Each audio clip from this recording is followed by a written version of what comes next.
আমি কয়েকটা উদাহরণ দিচ্ছি। আমি উদাহরণ দিব 5টি উদাহরণ। প্রথম উদাহরণ হচ্ছে, আপনারা সবাই তো জানেন, আব্দুল্লাহ বিন মাসউদ রাদিয়াল্লাহু আনহু মুআউযিযাতাইন সূরা ফালাক সূরা নাসকে কোরআনের অংশ মনে করতেন না, শুধু তিনি বলেছেন ইন্নাহুমা লাইসা মিনাল কোরআন ফালা তাজআলু ফীহি মা লাইসা ফীহি। ইবনে আব্বানের হাদিস, সহিহ ইবনে আব্বান, যে দুইটা কোরআন না, অতএব এই দুইটাকে কোরআনের মধ্যে প্রবেশ করাইও না।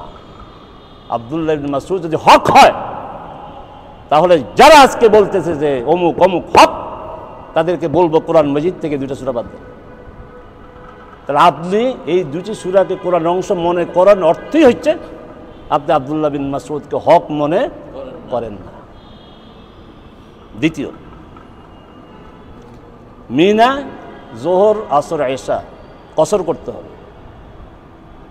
আব্দুল্লাহ ইবনে উমর রাদিয়াল্লাহু তাআলা আনহু বলছেন যে আমি সাল্লাল্লাহু রাসূলুল্লাহ বে মিনা রাকাতাইন, আবু বকর ও ওমর ও উসমান সদরান মিন খিলাফাতিহি সুম্মা উসমান সাল্লা বা'দু আরবা'আন, বুখারী এবং মুসলিমের হাদিস। যে রাসূল সাল্লাল্লাহু আলাইহি 2 রাকাত পড়েছেন, আবু বকর পড়েছেন, ওমর পড়েছেন, ওসমান রাদিয়াল্লাহু খেলাফতের প্রথম দিকে পড়েছেন, পরে তিনি 4 রাকাত পড়েছেন। আচ্ছা, এবার আসুন বুখারীর এক বর্ণনা, 1657 নম্বর হাদিস। এই কথাটি যখন আব্দুল্লাহ ইবনে মাসউদ জানলেন, জানার সাথে যে এই ওসমান রাদিয়াল্লাহু আনহু কিন্তু মিনাতে 4 রাকাত পড়তে আছে, জোহর আসর এশা। প্রতিক্রিয়া কি করলেন? ইন্না লিল্লাহি ওয়া ইন্না ইলাইহি রাজিউন। বুখারীর হাদিস যে ইন্না লিল্লাহি ওয়া ইন্না ইলাইহি রাজিউন কখন পড়া হয়? ওয়াল্লাযিনা ইযা আসাবাতহুম ক্বালু, এই এলেম তো আব্দুল্লাহ ইবনে মাসউদের ছিল, তাহলে এটাকে মুসিবা হিসেবে তিনি নিয়েছেন। যে রাসূল বললেন 2 রাকাত, আবু বকর 2 রাকাত, তারপর ওমর 2 রাকাত, ওসমান নিজেও 2 রাকাত, হঠাৎ করে 4 রাকাত, মহাবিপদের কথা। ইন্না লিল্লাহি, কার কথা এটা?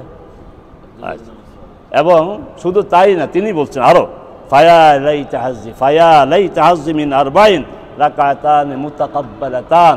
তো এই 4 রাকাত না পেয়ে আমি ওই যে আমার কবুল হওয়া 2 রাকাত, দেখেন কবুল রাকাতান মুতাকাব্বালাতান, ওইটাই আমার কাছে উত্তম।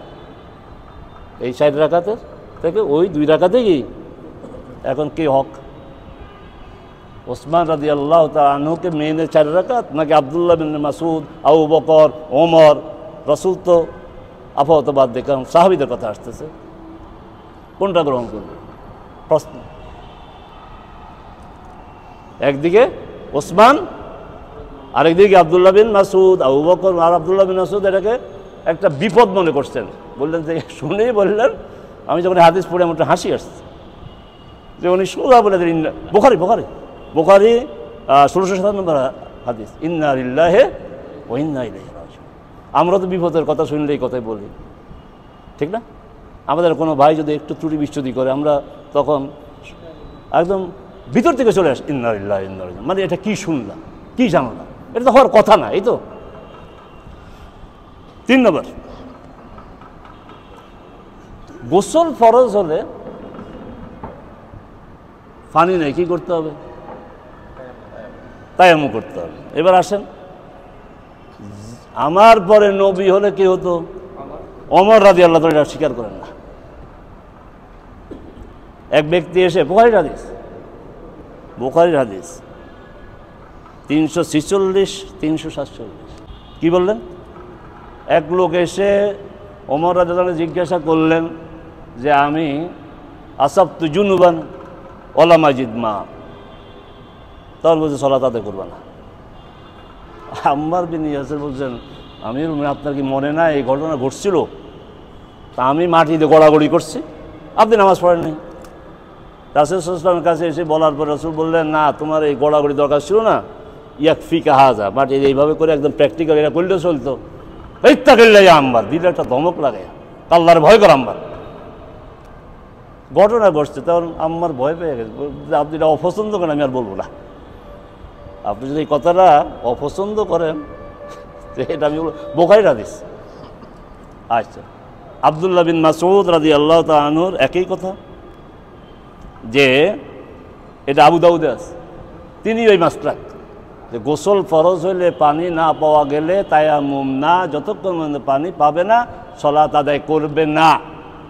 কোনটা হক? সাহাবায়ে কেরামের মধ্যে এই বিষয়ে কারো কোনো দ্বিমত ছিল না, শুধু ওমর রাদিয়াল্লাহু তাআলা আনহু আর আব্দুল্লাহ বিন মাসউদ এই মত তাদের ছিল যে না, যদি গোসল ফরজ হয় পানি না পেলে তায়াম্মুম করা যাবে না। কোনটা হক? এখন যদি এই দুইজন সাহাবী, এই দুইজনের যে হক হয় তাদেরকে মানতে হয়, তাহলে অন্য সাহাবীদেরকে বাদ দিলাম না, ঠিক আছে আমি এটি গ্রহণ করলাম। কিন্তু উলামায়ে উম্মত সাহাবে কেরাম থেকে শুরু করে এই পর্যন্ত এই ওমর রাদিয়াল্লাহু তাআলা আনহুর এই মাসলাককে গ্রহণ করেছেন? করেননি। বর্তমান সময়ের আলেমরা কেউ গ্রহণ করেছে? করেন। ফতোয়া এটাই দেওয়া হচ্ছে গোসল ফরজ, পানি নাই, পানি ব্যবহার করার সক্ষমতা নাই, তেমন করে এটাই প্রতিষ্ঠিত। 4 নম্বর, আমি বিনয়ের সাথে বলছি যে সাহাবে কেরাম কে আমরা সম্মান করি, সাহাবে কেরামকে আমরা মর্যাদা দিই, তাদের নাম শুনলে আমরা রাদিয়াল্লাহু আনহু বলবো, কারণ তারা রাসূল সাল্লাল্লাহু আলাইহি সাল্লাম আনুগত্যে উত্তীর্ণ, সফল, হকের অনুসারী, হকের অনুসরণের ক্ষেত্রে তারা আমাদের মডেল। কারণ তারা যখনই হক তাদের কাছে পৌঁছেছে তারা মানতে একটু দ্বিধা করে। রফুল ইয়াদাইন, হাত তোলা, তাকবীরে তাহরিম, তারপরে রুকুতে যাওয়া ইত্যাদি, এটা একতলাফি মাসালা। কিন্তু আমার উদ্দেশ্য হচ্ছে যে আবু হুমায়দ আস-সাঈদী রাদিয়াল্লাহু তাআলা আনহু বুখারী সহ সকল হাদিসের কিতাবে আছে, 10 জন সাহাবীর উপস্থিতি বললেন যে আমি তোমাদের মধ্যে রাসূলের সালাতের বিষয়ে বেশি জানি,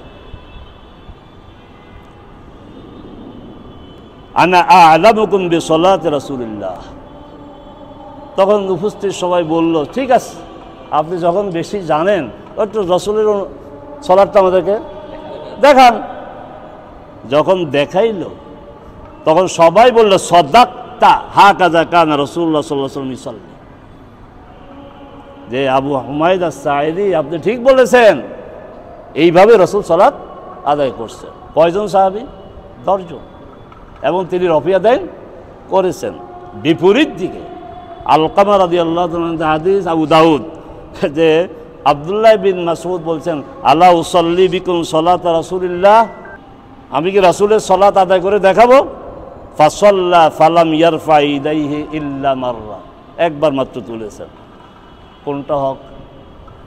আবু হুমায়দ আস-সাঈদী 10 জন সাহাবী, আর এখানে আব্দুল্লাহ বিন মাসউদ একজন, বাকি যা উসাল্লি বিকুম, আমার একটা বিশ্লেষণ আছে এর উপরে, উসাল্লি বিকুম যে বলছেন তোমরা সাহাবী না তাবিঈ?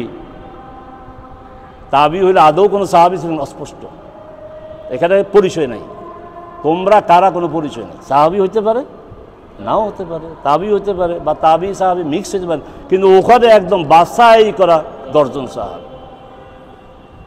আচ্ছা, এখানে কোনটা অগ্রাধিকার দিবে এটা ফিকহি বিষয়, কিন্তু এখন বিষয়টা হচ্ছে 10 জন সাহাবী আবু হুমায়দ সহ তারা রফিয়া দেন করলেন, বললেন এটা রাসূলের সালাত। আব্দুল্লাহ বিন মাসউদ বললেন আমি তোমাদেরকে রাসূলের সালাত পড়াবো, তিনি হাত উঠালেন না, কাকে মানব? বুঝছেন? 5 নম্বর, আব্দুর রহমান বিন আব্দুল কারি, এই যে তারাবির বিখ্যাত হাদিস বুখারীতে রাসূল সাল্লাল্লাহু আলাইহি ওয়াসাল্লাম উবাই বিন কাবের নেতৃত্বে জামাতের আনুষ্ঠানিক ব্যবস্থা করলেন, হ্যাঁ ওমর রাদিয়াল্লাহু আনহু করলেন।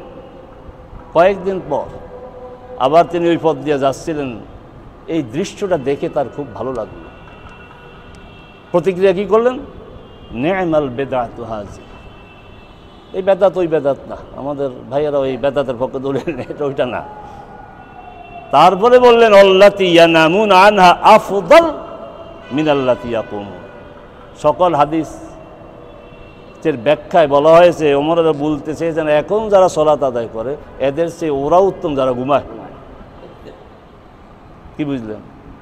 যে এদের সে আল্লাতি ইয়ানামুনা আনহা আফদাল মিন আল্লাতি ইয়াকুমুন, যে এখন যারা 20 টাকা 8 টাকা তারাবি পড়তে এদের সে কারা ভালো? যারা ঘুমায়। হ্যাঁ, আল্লাতি মানে হাজিহি আল জামাআত ফারকা আল্লাতি। আচ্ছা, তাহলে এখানে কি পাইলাম? দুইটা জিনিস পেলাম, যে ওমর রাদিয়াল্লাহু আনহু অন্তত ওই দিন তারাবি জামাতে পড়েন নাই, পাশ দিয়ে যাচ্ছিলেন। তাহলে এই তারাবিকে এত জটিল করে ফেলেছে। এখন তারাবি জামাত হচ্ছে আবুল কালাম বাস্টার যে ওই মসজিদের পাশ দিয়ে যায়, তারা মনে যায় আর এত বড় বড় ওয়াজ করেন তারাই করতেছে। আমিরুল মুমিনিন ওমর ওই দিন কি তারাবি? আর আরেকটা কি বোমা বেড়ে দিলেন? না না না, এখন যারা পড়ে এদের সে, এর অর্থ তারাই বাদ দেওয়া না, কেমন বাদ দেওয়া না, মানে শেষ রাতে পড়াটা উত্তম। কোনটা গ্রহণ করব? যারা পড়েছেন সাহাবাই কারাম, অনেক সাহাবি ছিলেন, ইমাম নিজেও সাহাবি, তারপরে তখন অধিকাংশ সাহাবি, তখন বলবো মুসল্লিদের অধিকাংশ সাহাবি। ওসমান আলীর সময় বলবো যে অধিকাংশ বলবো না, বলেন তাকে মানে। সর্বশেষ যে কথা বলে আমি শেষ করব, যে বিষয় নিয়ে, যে পরিভাষা নিয়ে ঝগড়া, আমি একবার উচ্চারণ করে নিয়ে এবং করব না। সিফফিনের একটা যুদ্ধ ইতিহাস থেকে বাদ দেন, যে এই সিফফিনে কোনো যুদ্ধ হয় নাই, এর কোনো প্রতিপক্ষ ছিল না। একদিকে আলী রাদিয়াল্লাহু তাআলা আনহু আর একদিকে আবু মুসা আশআরী রাদিয়াল্লাহু আনহু। না না, এগুলি সঠিক কথা না। মুআবিয়া রাদিয়াল্লাহু তাআলা আনহু আর কে? না, আমর ইবনে আস রাদিয়াল্লাহু তাআলা আনহু। দুই পক্ষ না, এই সমস্ত পক্ষ ছিল না, সিফফিন ছিল না, সিফফিন নামে কোনো জায়গাও নেই। বাদ দিয়ে দেন, সমস্যার সমাধান হয়ে যাবে। আসলে কি বাদ দেওয়া যাবে? যদি বাদেই দেওয়া না যায়, সিফফিন যদি হয়ে থাকে, তাহলে আমাকে বলতেই হবে আলী এবং আবু মুসা আশআরী অবস্থান কি, আর মুআবিয়া আর আমর ইবনে আসের অবস্থানটা কি, বলতেই হবে। আপনি বলেন না, কিন্তু আমর ইবনে আস নিজেই বলতেছেন, সহিহ মুসলিমের হাদিস বলছে যে আমাকে যখন তোমরা মাটি দাও, ধীরে ধীরে মাটি করবা, এবং আমার মাটি দেওয়ার পরে তোমরা তাড়াহুড়া করে যাইবা না, একটা উট জবাই করে এই উটের গোশত বিতরণ হওয়া পর্যন্ত এতটা সময় তুমি দোয়া করবা। আব্দুল্লাহ ইবনে ওমর বললেন, আপনি এত চিন্তা করে, আপনি রাসূলের সাহাবী না? বললেন ঠিক আছে, আমি সাহাবী। 120 বছর হায়াত পেয়েছে। প্রথম 40 মারা গেলে আমি নিঃসন্দেহে জাহান্নাম, কোনো সন্দেহ নেই। পরের 40 মারা গেলে আমি আশা করতাম আল্লাহ আমাকে জান্নাতে নেবেন, কিন্তু পরের 40 নিয়ে আমি একটু চিন্তাগ্রস্ত। এই 40ই সিফফিন। কাকে হক মানব? হক কেবলমাত্র আল্লাহ, তার রাসূল, তার দ্বীন, তার কোরআন, আর বাকি যারা আছি মুমিন সমাজ, তারা সবাই হকের অনুসারী। হকের অনুসারীদের শীর্ষে আছেন সাহাবায়ে কেরাম রাদিয়াল্লাহু আনহু ওয়া রাদু আনহু। আসসালামু আলাইকুম ওয়া রাহমাতুল্লাহি ওয়া বারাকাতুহু।